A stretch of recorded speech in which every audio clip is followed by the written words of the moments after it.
Doo-doo-doo-doo. All right. You're on. Awesome. I'm going to go ahead and share my screen if that's okay.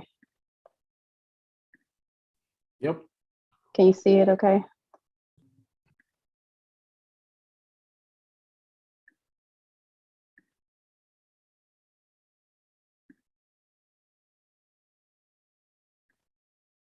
All right. So can everyone see my screen okay?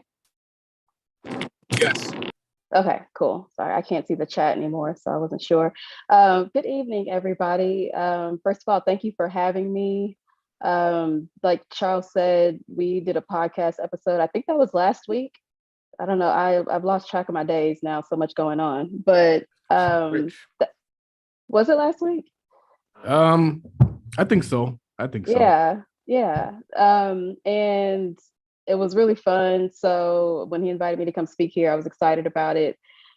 Because this is one of my favorite topics and I just love to share it. So let's go ahead and dive into it. So just a little bit about me. My name is Kenna Craver. I'm a former techie. I spent my early career working in the tech industry. I used to work as a consultant and work with lots of startups and huge corporations on building out mobile apps and software applications and nerdy stuff like that. I am currently a full-time investor, and one of my favorite things to do is travel. My favorite country so far that I've been to is Spain. I hopped around a little bit there and just fell in love with it. And I'm a Texas girl, born and raised in Dallas, Texas. And as Charles mentioned, I buy businesses, and my specific niche is e-commerce businesses. And although I do want to buy other businesses at some point, but currently e-com is my niche. And I also love teaching and just helping other people achieve their goals. I work with clients, I teach like via a course, and I wrote a book. Just teaching people everything I know because I know what it's like. I basically talked to myself like 5 and 10 years ago, and people seem to resonate with it. So it's just something that I really enjoy doing. All right, so I'm just going to go ahead and dive in here. Tonight we're going to talk about buying businesses. And the first question I typically get, when I talk about buying businesses, people generally just kind of look at me like a deer in headlights because it isn't something that most people have heard of. And it's something that when they do hear about it, they basically just think about a franchise, like buying a McDonald's or something like that. And a franchise is a business, but that's not exactly what I'm talking about tonight. So buying a business in the most simple terms is like buying a house. So just like you can buy a house from someone instead of building it from scratch so that you can immediately move in, it already has everything you need in it. You can also buy a business from someone so that you can immediately begin receiving income from the business instead of building it from scratch. And it already has everything in place to operate. And I'm going to use this analogy a lot because buying a business is a lot like investing in real estate. Just like you can buy a property and rent it out, or even just buy a property and flip it, you can buy a business. So, what kind of business can you buy? You can basically buy anything that Charles doesn't talk about when he talks about stocks.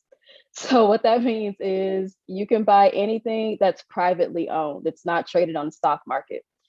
So like brick and mortar businesses, you can buy restaurants or bars, nail salons, car washes, hotels, self-storage locations, and you can buy home services. That's actually really hot right now. Just talking with a lender earlier this week, and she says a lot of people are jumping into the HVAC industry and buying a lot of HVAC companies, plumbing companies, and car maintenance, anything like that. Any just think about any kind of place that you patronize.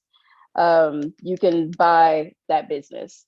So another type of business that you can buy are online businesses. So as I mentioned earlier, I like e-commerce businesses just because I love the location freedom and the scalability of e-com businesses. But you can also buy media and content websites like blogs. You can buy Amazon businesses. So most people don't know that when you shop on Amazon, whatever products you're buying, it's sold most of the time by individual sellers like you and me. People like you and me create accounts on Amazon and list their products for sale. And you go and search for, a lamp or something, and they, you buy it and they ship it out to you. So there are tons of sellers on Amazon, and they also sell their businesses. You can buy software businesses, membership communities. So you can buy like Facebook groups, you can buy mobile apps, and you can even buy social media accounts. So you can buy someone's Instagram account if you wanted to. So these are the types of businesses that you can buy, and this is obviously not a non-exhaustive list, but just like I said, anything that's not publicly traded, anything that you can't buy stock in, you can probably buy it. So the next question I typically get is, why would someone even sell their business? And the answer ranges from anywhere from burnouts. As entrepreneurs, we're working night and day, 24/7 on our businesses, right? And most successful entrepreneurs have been operating their business themselves. Maybe they've built out a team, maybe they haven't, maybe they're still doing everything themselves, and they've just burnt out. They've been doing it for a few years. It's, producing income for them. They're successful, but they're tired and they're just ready to move on. So for the ones that know that their business is actually an asset, they decide to sell it. And a lot of times we hear about people's companies having an exit, right? We hear such and such sold their company for this much. We hear Facebook bought Instagram. We hear stuff like that all the time, but we rarely hear about it from the opposite side, like who bought it? Who bought the business and why did they buy it? Why did Facebook buy Instagram? So just think about, all the reasons why someone, might want to transfer their business. They might have some type of lifestyle change. Maybe, for example, ladies, if I think there's some ladies on the call, if you maybe become a new mom and you don't really have as much time to put in your business as you did before, you might want to sell your business in that case. Or right now, what they're calling the great wealth transfer, which is a ton of baby boomers are retiring right now. So people in there, I think baby boomers are like late 50s all the way to early 70s. They're retiring and they own a lot of small businesses. And many of them have no succession plan. They don't have anybody to pass it on to, or they do have children, but their children don't want to run the family business. So these people have two options. They either just shut it down, even though a lot of these businesses are producing $500,000, $1 million or more in income, but they're ready to retire. They're tired. So they're either going to just shut it down if they can't find a buyer, or they're going to sell it. Also, entrepreneurs are, we're ambitious, we're excited, we have shiny object syndrome, we see something new, some new opportunity, and we want to get into it. So new projects is a reason why someone would sell their business. Maybe they're ready to try something new, and they're ready to just move on from their current business. And also just money. I encounter a lot of people who they are literally in the business of building businesses so that they can sell them. So they like to build a business up, make it profitable, and then find someone like me who likes to buy businesses and sell it so that they can have the money and then go do something else. So these are just a few reasons why people sell their business. I find that a lot of people they don't really understand why someone would sell their business if they're successful, but it happens every day. And frankly, if it didn't happen, like so many businesses would just be shutting down, because people can't run a business forever. I mean, some do, but like the big companies have been around for a very long time. But most small businesses, they're either sold or they're just shut down. So why should you care? Why should you even consider buying a business? And there's 5 main reasons that I want to point out why you should consider buying a business. And the first one is immediate cash flow. So when you buy a business, you're buying a profitable business. So that means when that business is transferred over to you, the revenue and the income is still coming in. Like the customers are already buying from that business. The brand is already established. So the seller will transfer the business over to you, basically just pretend like they're just handing you the keys. Let's say you bought a car wash and you bought it today. I think today's Thursday. You bought it Thursday, right? And on Friday, when you go to the car wash, the customers are still going to come. They don't know that the business was just sold. So the money, the cash flow is still going to come in. So that's the primary reason why people even consider buying businesses. It's because they want to just start making money on day one. They don't want to wait to build up a business. And sometimes it takes a really long time for a startup to start generating income if it ever gets there. We know that most startups fail. The second reason is that operations and systems are already in place. So basically, businesses have to have some type of operations, right? There's some type of sales, customer service, things like that, order fulfillment, depending if you're selling products. Well, these are operations and systems that take time to set up. And a lot of times the owner, it probably took them months, if not longer, to get their operations and their systems in a way that's where it's just like fully operating. There's no hiccups most of the time, and this takes a long time to get to this point. So especially if there's employees in place as well. So when you buy a business, all these things are already in place. The third reason is that there's existing supplier and vendor relationships. And I see this a lot with people who want to start online stores and sell physical products. I see people always asking, well, how do I get suppliers and vendors? And how do I find people to sell products and things like that? Well, one way to circumvent that entire situation is just to buy a business because it already has existing supplier and vendor relationships. So there may already be a contract in place. You already know where to get the products from. So that is a really key benefit to buying a business. You don't have to start from scratch. The fourth reason is one of my favorites too, is the expert assistance from the previous owner. So when you buy a business, typically as a part of the transaction, as a part of the deal, the previous owner will actually agree to train you on how to operate that business. So you're not just going to be left in the dark. When they hand you the keys, they're also going to set aside some time, and it could range from a couple of weeks to 6 months, maybe even a year, where they will actually help you get up to speed and know how to operate that business. So this will help you as the new owner, because it takes a long time to try to figure out how to just think about, like, when you start a new job. I'm pretty sure everyone's had a job on this call. You have to go through some kind of orientation or some kind of training, right, to actually learn. Even if you have the skills, even if you maybe performed some of those tasks before, you have to learn how to do it for that specific job. Well, you have to do the same thing when you buy a business. So you have to learn how to operate that exact business. So the previous owner will actually help you do that. And then another reason is reduced risk of business failure.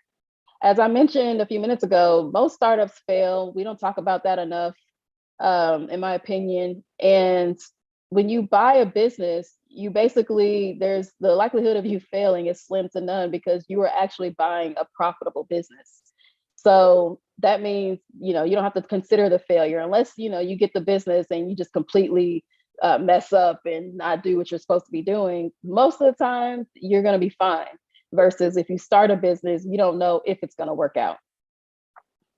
So most people that talk to me about buying businesses, just from my experience and conversations that I've had, they love the idea of buying a business because, if they're an investor or if they're just looking to build generational wealth, they know that they need a cash flowing asset. They know that they need multiple income streams. So I believe Charles just mentioned this too. Even if you already own a business, buying another business is a great way to just have an additional income stream. And if you do not own a business and you have a job, but you're ready to leave that job so you can be a full-time business owner, you could just buy a business versus trying to start one and you don't know when you're going to start seeing income. So you might have to stay with that job a little bit longer than you want to. You could just find a business that you like and buy it and get the income that you want, and then you can leave your job sooner.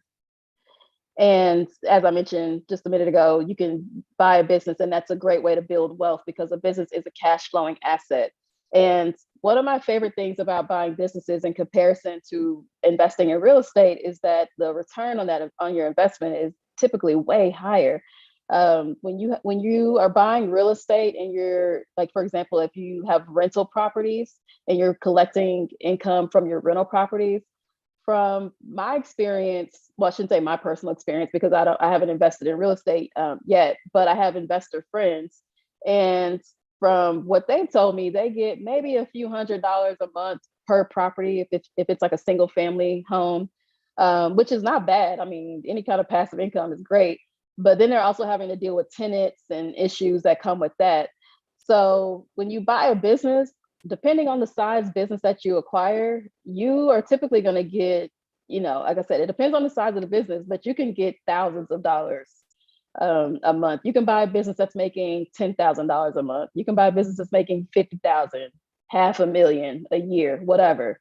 So these returns are crazy. And also, you can decide how active or passive you want to be. So if you don't want anything to do with the business, you just want to be the owner and collect the money, you can hire employees if the business doesn't already have employees and have them handle the day-to-day operations. And you're the owner, you just collect the money and write their paychecks. So you can be very passive in this. Or if you like operating, you like being in the business day to day and having your hands on everything, then you can be more active and actually operate it. It's totally up to you. So a quote that I came across is, rather than trying to reinvent the wheel, why don't you just build onto that which is already excellent? And this is just, I mean, I am such an advocate for acquisition entrepreneurship. And it's because I just see so many people who want to be successful business owners that are really trying and working really hard. And, they're doing everything they're supposed to be doing, but it just takes time to get to the point where your business is consistently profitable and operational and you're not stressed out and tired all the time. And you can absolutely just skip all of that and literally just skip to the part where the business is already operational and profitable. And you can just build onto that. So you can buy a business, and then if there's something that you want to change, because maybe you want a different logo, or maybe you want, I don't know, maybe you want to sell a different product, increase the product line, whatever, you can make it your own. But instead of starting from scratch, you're buying a business that's already profitable, and then you're able to invest in those changes from a state of profitability instead of having to continue to invest money in a business that's not making money yet. So don't reinvent the wheel. I like to say skip the startup struggle and just build onto that which is already excellent. So I'm going to pause here. I think we're going to have some kind of Q&A, but just I want to make sure everyone's still with me. Should I just go ahead and keep going, or do you guys have any questions for me so far? I'm rocking with it. I got hella questions, so whenever you ready for that. Okay. Well, I'll just go ahead and keep going, and then we can talk during the Q&A. Hold on. Oh, okay. Can we only because I don't want us to forget them, and I have a question that I wanted to get answered. Actually, I think you kind of already answered this for me, but I'm like, one of the things I struggle with is what you said is always that fear that when you take over the business, it doesn't succeed anymore, because maybe it was a business that was heavily dependent upon the owner, or maybe like the customers had a relationship with the owner, and then you step in and you're a new owner and they're like, I'm not messing with this dude with the beard. So it's like, how do you guard against that? So in that particular instance, and it's funny because I just actually signed up with a client yesterday because she owns an accounting firm and she wants to acquire other accounting firms. And so typically with accounting, people come to work with that specific person. And there's a lot of businesses that are like that. Those are risky. So it is absolutely risky if a business is dependent on relationships with the current owner. So in that instance, I mean, you can still buy it, but the fact that it's still dependent on the owner, it kind of lowers the valuation. So you wouldn't have to pay as much for it. But also you can work with the owner to try to figure out how to separate them over time from the business. So the owner could even say you buy it, this is March, say you buy it this month, and the owner agrees to stay on for another 6 to 12 months, and like as a consultant. And that way, when customers are coming in, or if it's an online business or whatever, and they're used to dealing with that specific person, they can be there to like vouch for you as a new owner.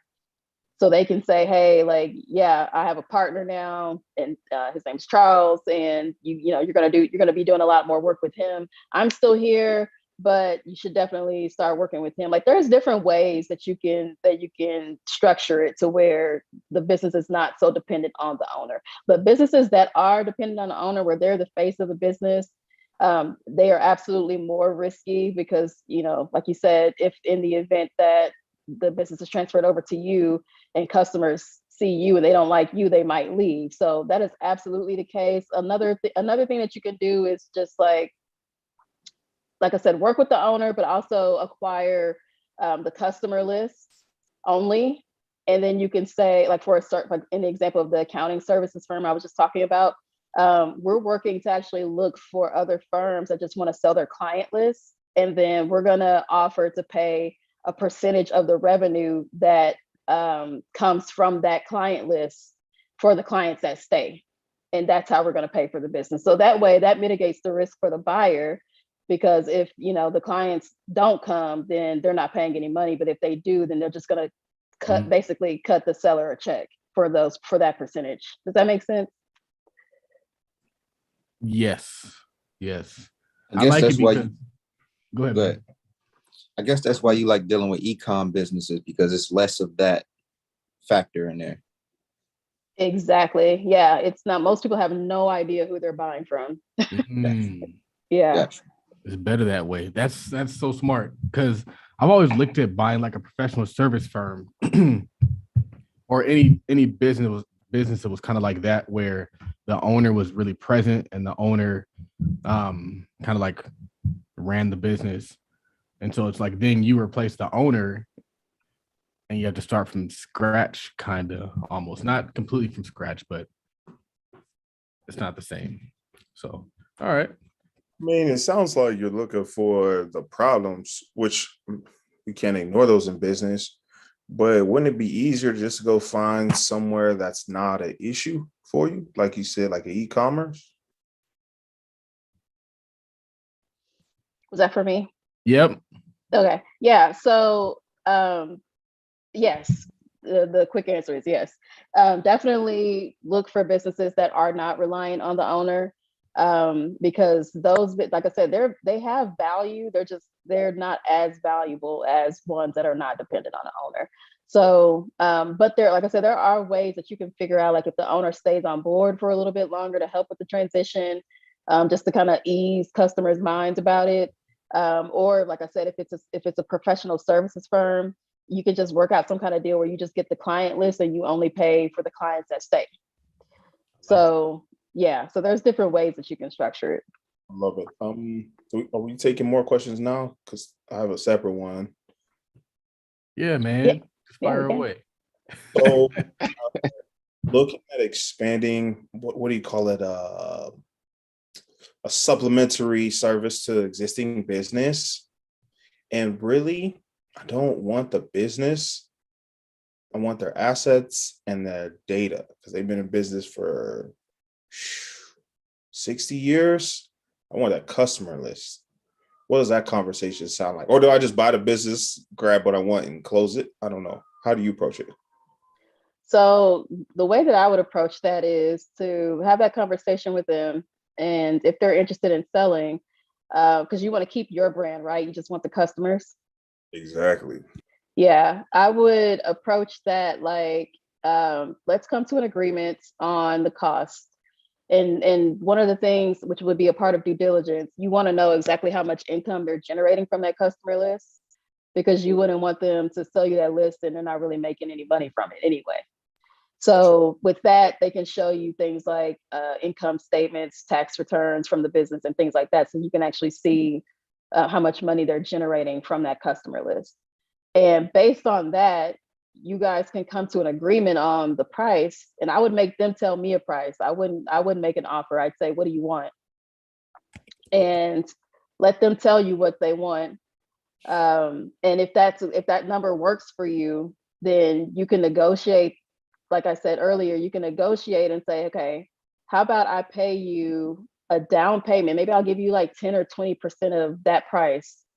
And then I will pay you like 30, 40% of the revenue that comes in from this customer list over, the next 12 to 24 months, over the next 1 to 2 years. And that way, as a buyer, I mitigate my risk, because what if the customers drop off? I mean, I don't know if they're sticky or not. I don't know if they have a lot of turnover or not. But if the customers drop off, then you're not losing out on a lot of money. And if they do stay around, then the seller still benefits, because they're still getting money from that list, a percentage of it anyway, and they're still getting the money for the business, and you're getting the money from the customers that stayed. So that's how I would approach that. Genius. And then did you already mention like how can we get in touch with you as far as like consulting service? I haven't, but we can talk. I could put that in the end when I'm done with this with the presentation, which is only a few more slides. Okay. Fantastic. Can you talk about some of the financing options for acquisitions? Yeah, so actually that's a little bit later. So let me go ahead and get through these next couple ones, and we can talk about that for sure. Okay, thank you. Okay, so the next question that I typically get is, okay, well, where do I find businesses for sale? So there's two different ways that you can find businesses for sale. And I'm gonna add one more on here. I meant to do it, I haven't had a chance to. But the first place is online marketplaces. So there are several online marketplaces that actually list businesses for sale. So if you've ever gone on like Zillow or Trulia or something like that to look at houses, I know a lot of us do that. At least I do, and just dream about all the houses I would buy. You can look at these marketplaces and actually see businesses that are listed for sale just like that. And the listing information will contain general information about the business. So their revenue, their cash flow, any assets that are included, like equipment or inventory. Another option would be going through a business broker. So business brokers are similar to real estate brokers in that sellers will actually hire them when they're ready to sell their business. And the business broker's job is to find a buyer. So they'll work with the seller to determine the valuation and help them get all their paperwork together and get prepared to sell. So in the example of what if the business is dependent on the owner, then they'll help that owner start to make that transition to where they're not so dependent, or the business is not so dependent on that owner, so that they can increase their valuation. So business brokers, they represent the seller and they'll provide business information to you. So there are a ton, like you can literally just Google business broker in whatever your city is, and you can find a ton of them. And what I would do is just like jump on their email list, because they send out email lists of whatever their current listings are, and you can see what they have available. And if you want, you could even just reach out to a couple if you know exactly what you're looking for, and let them know like, hey, I'm looking for this type of professional services firm. And then they'll have you on their list. And if they ever come across it, they can just they'll email you and let you know. So those are a couple of options. The one that I should have added here is what's called a proprietary search. And that means it's not publicly listed for sale. So the business is not on any marketplace, and it's no brokers own the listing. This is basically when you go to a car wash that you really like, and you find out who the owner is, and you contact the owner and say, hey, I want to buy your business. Now, most of them are going to tell you to kick rocks, right? But you might catch one that's like, you know what? I just got back from vacation and I did not want to come back up here and deal with this. So yeah, let's talk. So in those kind of situations, you could probably get like a really good deal. Like think about I think they're called pocket listings in real estate. When there's properties that are not on any listings or whatever, but the owner is willing to sell. You can find businesses like that too. So that's just another option. So the big question is, how much does it cost to buy a business? So to keep this as simple as possible, because it can get kind of complex, business valuations are typically based on the amount of annual income.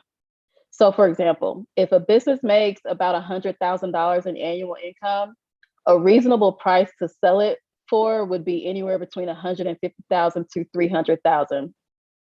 And I got to this number by using what's called a multiple.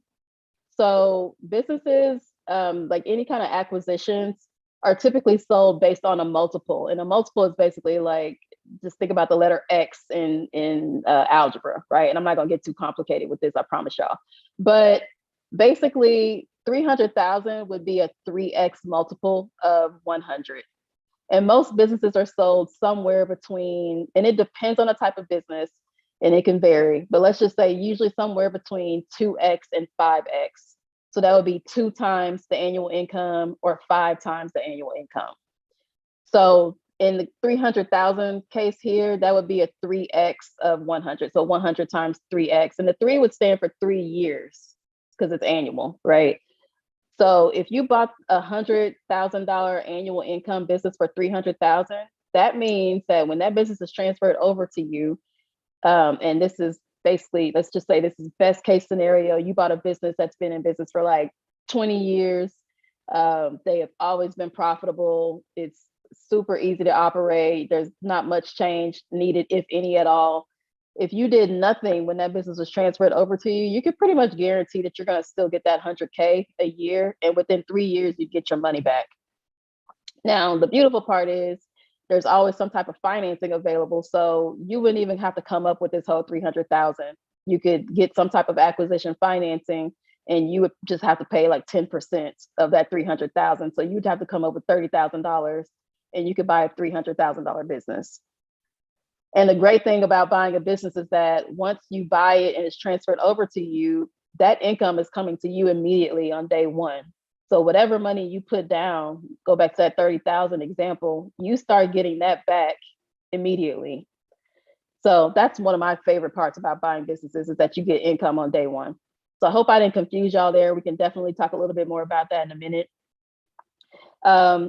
Some of the things that affect valuations are how long the business has been in operation. So if a business has only been operating for a year, then that business it has a lower valuation because it's still risky, right? You did well in 2021, but that's not enough history for me. Like, I don't know if I'm going to do well if I buy this year or next year because it's only a year of history. But if it's been in business for, like, I think you said 60 years, I'm sorry, I didn't get your name, who asked me that question, then that's a really good business. 60 years, like that would be a great business. So that valuation would be a little bit higher because it's less risky. You know that the business is stable because it's been around for 60 years. The growth potential could affect the valuation. So if there's, and when you buy a business, you want to buy it based on the history of profitability and its growth potential.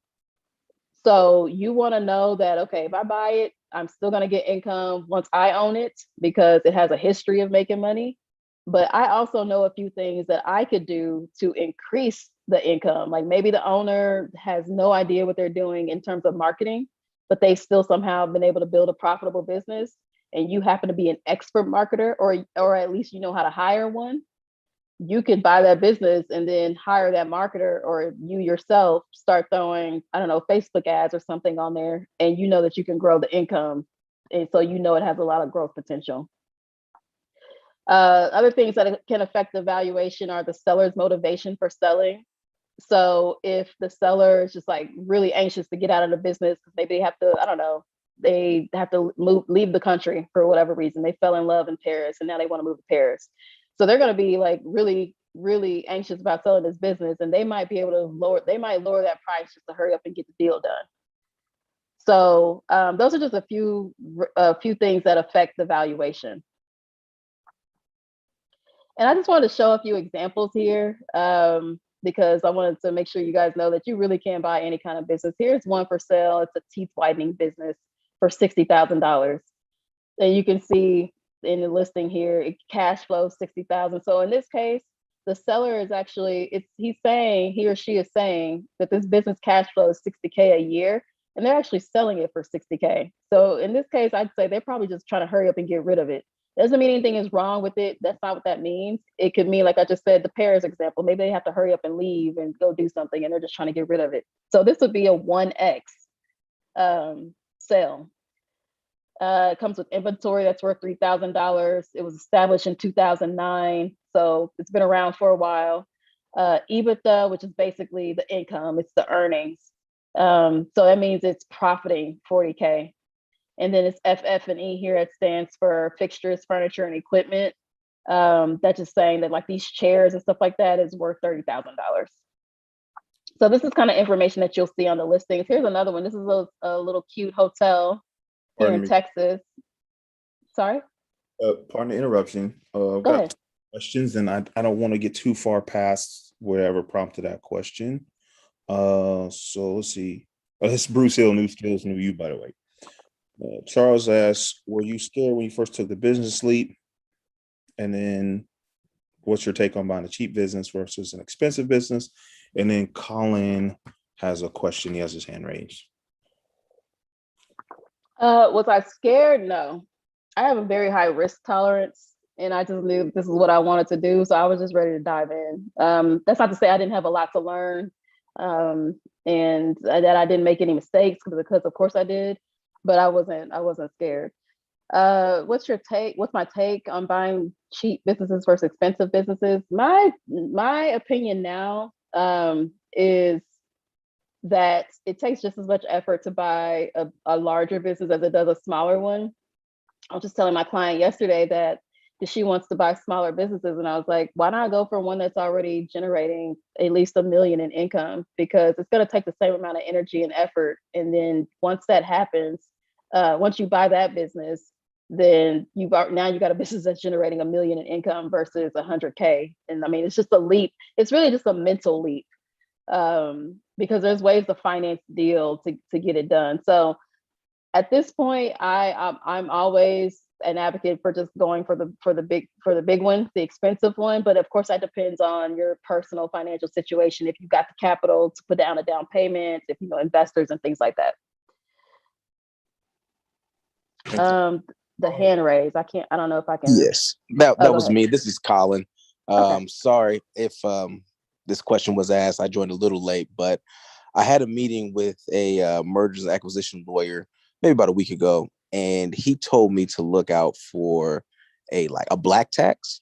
Has anyone, or have you heard of anything like that? Like, say, for example, that hotel.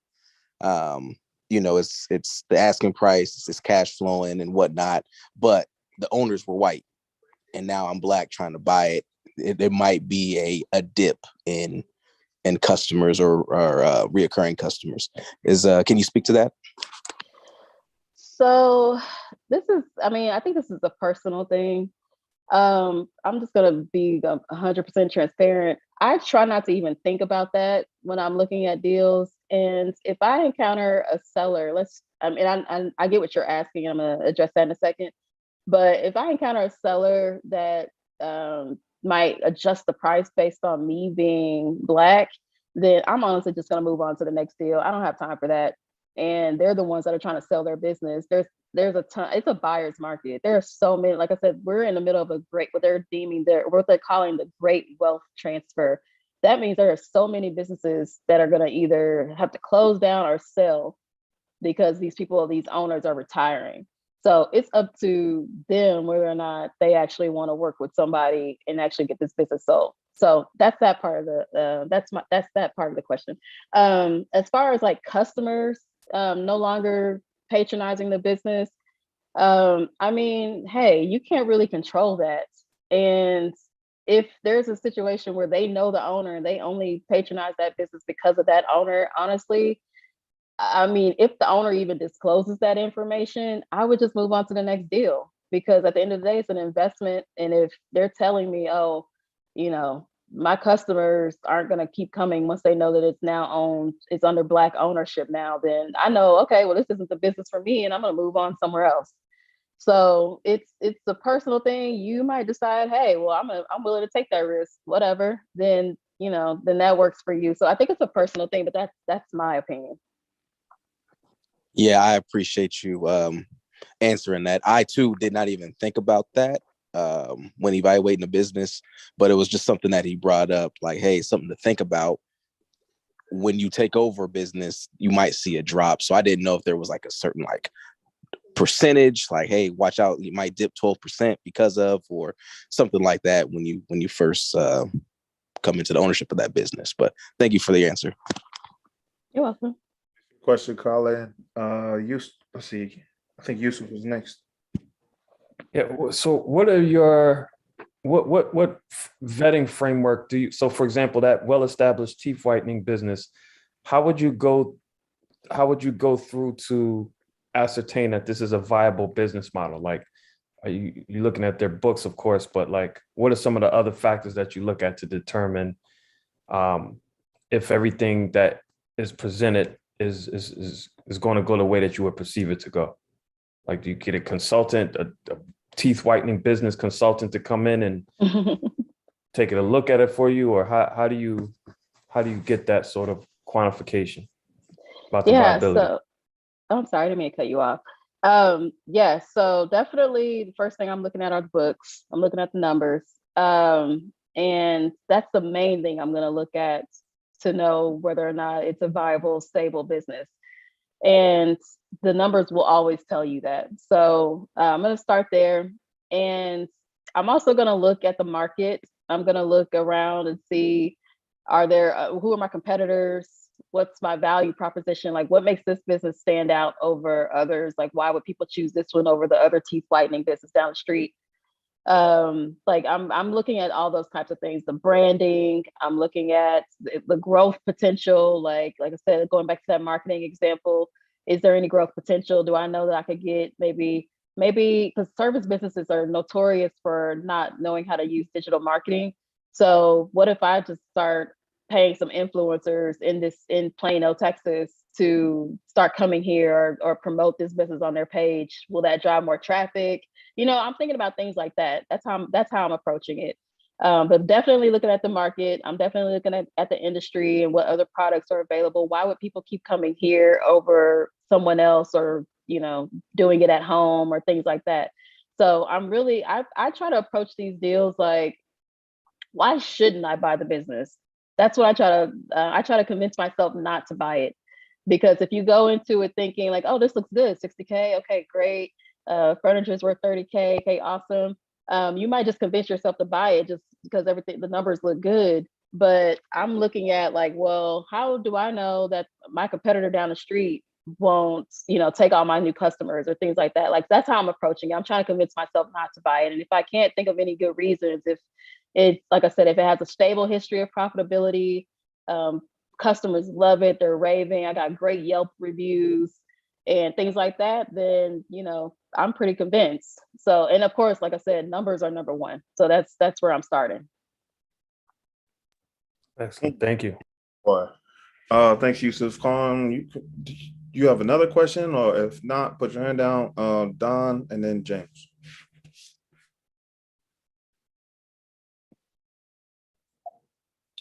My question is, what listing is this? Like, where do you go to find this stuff right here? So I will actually, and I'm going to get to that in a minute, but these are just ones that I picked up just a quick search a while ago. So I don't even know if these are still available. Yeah, I just wanted to show some examples. Okay. Can you, Don, will you finish, my friend? Okay. This is James. I apologize. I did come a little later, but I want to definitely catch the replay of this. But I had a couple of questions, Kenya, for you. First of all, what I did here was just some gems. But in terms of your expertise and where you see things moving and trends, I would love to get your insight, kind of like what kind of businesses do you see are easier to get to? So that's one question. And then where do you see, maybe businesses we haven't really thought about, or emerging areas or fields that would be good for us to get into? So the businesses that I think are hot right now, in terms of, I'm a part of a few communities of people that buy businesses. And I talk to lenders and things like that. And so a lot of people are buying home services businesses. So like your HVAC businesses, plumbing, uh, landscaping, things like that, things people are going to always need. They don't want to need it, but they're going to always need it. Like we're always going to need plumbers, right? We're always going to need HVAC and things like that. So those are businesses that are, I think, what's considered hot right now. A lot of people are getting into those. And as far as trends go, another one that I just heard about recently was med spas. And someone actually reached out to me about that. People like med spas, like, you know, a lot of people go get some type of cosmetic surgery or, you know, non-invasive procedures and things like that. Those are hot right now. But there, I mean, it really, as far as like what types of businesses to get into, I always just say, like, think about the places that you patronize. Like, think about the places that you go to on a regular basis, where you go get your car washed, where you go get your nails done, where you go get your haircut. You could buy a barbershop. Just think about, like, pay attention. Now that you've heard this conversation, you're probably gonna start, like, keep your eyes open and notice, like, where you're going on a day-to-day basis. Those are good businesses to consider buying, because you know that you're going in there, you know what the experience is like as a customer, and you can just pay attention to see how well they're doing. And can you do, and I, that's good. Do you think that, here's my, I guess, the tug of war that I have. Do you, how do you feel about buying businesses that you don't have a lot of knowledge or expertise versus ones that you may already have some background in? Do you think, to what extent did that limit you or prevent you from jumping into businesses that you may not know that much about, but there's good cash flow and it's seemingly a good, from a financial standpoint, a solid business? So I think that if you don't have experience, like specific industry experience, that is something that you need to think about, because you need to understand how that business works. And you don't need to know, like if you buy a plumbing company, you don't need to know how to be a plumber, right? But you at least need to know how, you need to understand how that business gets customers, the type of service, like specific services that you guys offer. You need to understand like the challenges that your plumbers on your team encounter, because you need to be able to support them as the owner. But that being said, you can always just, the option to hire somebody that's an expert is always there. So there are people that you can probably find that have experience in whatever type of business it is that you're looking at, and you can hire them as a consultant and say, hey, I'm looking at this business and I'd love to get your thoughts on it. If you can even just help me figure out how to improve operations or make them more efficient or anything like that. So if you don't have that industry experience, but you're willing to hire and pay for it, then that's an option. All right. It is after 7 PST. We'll go ahead and let you finish, and then we appreciate we're thankful for your time. If you want to take any more questions after that, that's up to you. Yeah. Okay, awesome. I had two more. Hold that. Let her wrap up, because we definitely want to get her contact information. Okay. Make sure we can get in touch with her. So I just wanted to show just a couple more. So the ones I showed you before, these were offline businesses. Here are a couple of e-commerce businesses that I came across. And I just like to show different options and prices. Like, look at this one. This is $750. It looks like a beauty business, and it's profiting $275 a month. So if you were to buy this business for $750 and it's making $275 a month, like how long would it take you to get your $750 back? Right. Here's another option, $10,000, and it's profiting $1,200 a month. And this is like a fitness business. So if I were like a personal trainer and I wanted to sell products, I would just buy this business right here and start to, directing my clients to that, and it's already making money. So these are just other options. I just wanted to show you guys, when it comes to pricing, people usually think they have to have a lot of money. And here's a couple options that show that you don't. And even with the other example, like 60K, you can figure out how to get 60K. Like if you want to get into this and you want to buy businesses, like you can figure out how to get some income and get 60K, how to use business credit, how to find some kind of small business loan, anything like that. So I just want to go really quick through the business buying process and just what it looks like. So the first step would be, if you decided you wanted to do this, how you could get started is to start searching for a business. Think about what kind of business you want to buy. Think about your experience and expertise. Or like I said, if it's something that if you just find something that you really like, or there's a good opportunity somewhere and you're willing to hire somebody that's an expert as a consultant, you can do that. But just start searching, because the process to find one can take a while. I mean, you might get lucky and find one in a week, but it could take a few months for you to find the business that you want. So I would just start searching. The second thing is, of course, to evaluate the business. So this is where you're looking at the books, you're looking at the numbers. I would definitely bring in an accountant or and an attorney to help you with this part. And it's easy to find, if you don't have one, it's easy to find accountants and attorneys that actually do acquisitions, so they're familiar with the process. The third thing would be to pay for the business. So whether you're using your own capital, or you want to partner with an investor, or you want to look at some type of acquisition financing, that would be the third step. The fourth step would be for the owner to transfer ownership and all the assets over to you. And then the fifth would be that buyer support training that I talked about, where they would actually help you in learning the operations.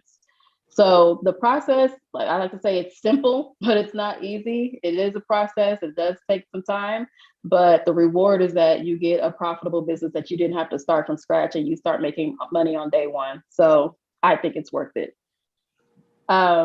So if you wanted to get a list of places where you can actually find businesses for sale, like those listings that I just showed you guys, you can definitely check out my website here, and I'll actually email it to you for free. The website is theentrepreneur.cheatcode.com/list, and I'll put the link in the chat here as well, just to make it easy for you guys to click on it. But yeah, you could just check this out and connect with me, and I'll be happy to send you that list. There we go. I think I just sent it in the chat. I just put it inside the Facebook group. Okay, awesome. And that's it. So any more questions for me? I do have a few more minutes, so I'm happy to stay on. Yeah, I got one real quick. What are some good books that I could read on business and valuations? So one book, the book that I got years ago, that was just, it broke everything down for me, especially for small businesses that are like physical brick and mortar businesses, is Nolo's book called How to Buy a Business. It's that simple. Nolo, Nolo, that's that company that writes all those like law manuals and business books. They have a ton of them in different industries. And they wrote a book called How to Buy a Business. And for me, I think that's just a great general book to learn more about the process. I mean, it talks about everything from searching for a business to financing to taxes and all that kind of stuff. So definitely check that out. Okay, and you mentioned, you said you was part of a couple communities. Is anybody welcome to join them? So the ones I'm part of are Masterminds. Okay. Yeah, but I'm trying to think, are there any? Actually, there's one that you could check out. Let me get to the chat again. It's called Search Funder, and this one would be really good. It's called searchfunder.com. And I'm not sure if that one's free or not, but even if there is a cost, I don't have to pay because I was one of the first members of it. It's been around for a couple of years now, I think. Gotcha. But it might be for new members. There may be a fee, but either way, it'd be worth it because it's a lot of information, a lot of resources in there about buying businesses. Thank you. You're welcome. So when you're looking at acquiring a business and you see the list price, like you said, it's kind of like real estate. So you're not looking at a $500,000 business and expected to stroke a check for $500,000. You're expected to get it under contract for that price and then find the financing if you haven't already found it. And then likely it'll be a situation where you only have to provide a fraction of that cost to acquire the business. Exactly. Yeah. I like it. I like it a lot. All right. Any other questions, you guys? Oh, hit her up. because she wants to be on podcasts, and all you guys have podcasts. So make sure you guys lock that in right now. I don't know if you guys want to drop your links. I don't know the best way to make that connection, but make the connection. Yeah, what's her IG? Everybody Kenna, on what's here your has a IG? podcast. Yeah, absolutely. There Like we I go. am, like I said, I'm working with clients one-on-one. So definitely if you're interested in that, feel free to hit me up on IG. I have a few links in my bio. And yeah, I'm happy. Like my goal is to get this information out to more people. Because frankly, usually when I'm in these communities and talking to these people, it's not people that look like us. And so my goal is to change that. So I'm out here just spreading the word, basically. That's good. So definitely hit me up. Hey, you Yes. right? You pop right. It's Kenna Craver, Kenna Craver on Instagram. One word, no underscores, 2 N's. I told her I'd get her some podcasts, so don't embarrass her. Yeah, I think that's it. Thanks for coming on. This is on YouTube, so I'm probably gonna even turn this into a podcast episode too. And the replay will be available in Gumroad for people who want to rewatch this. You can do so there. It's Thursday. It's the end of the week for us. We'll be back at it again on Monday, and I want to be back in the book, so we'll be going over that email sequence chapter in the book.com secret. So check that out. And I think we're going to continue to go over these daily laws as well. So if you haven't gotten the book, get the book. It's like $20. I know you guys are probably tired of me telling you to buy a book, but grab that book. It's very insightful, and I think it's like a good thing to just, I guess, apply to your morning ritual. It's really quick. It takes you like 5 seconds. And if you haven't read anything, at least you read that. That's all I got for you guys. Anybody have any announcements, anything they want to share before we head out for the week? The name of which book? The book is Daily Laws by Robert Greene, the guy who wrote 48 Laws of Power and 50th Law, which is a very good book, which we actually read together. So yeah, Daily Laws, Robert Greene. Amazon it. Get it the next day. Any announcements? Any other questions? Anything before we head out? Hosting an in-person mastermind Sunday in Atlanta. Do we have any Atlanta folk in here? She's in Atlanta. Who else is in Atlanta? I don't know who else is in Atlanta. All right, new skills, new you. If you have some friends in Atlanta. I'm from Atlanta. You got a couple of ATL people in here, I guess. All right, new skills, new you on Instagram. Links in the bio. It's free. I'm just trying to help connect folks so we can grow. I believe collaboration over competition. We all win. Cool. All right, you guys. See you on Monday. Same time, same place. Thanks again, Kenna.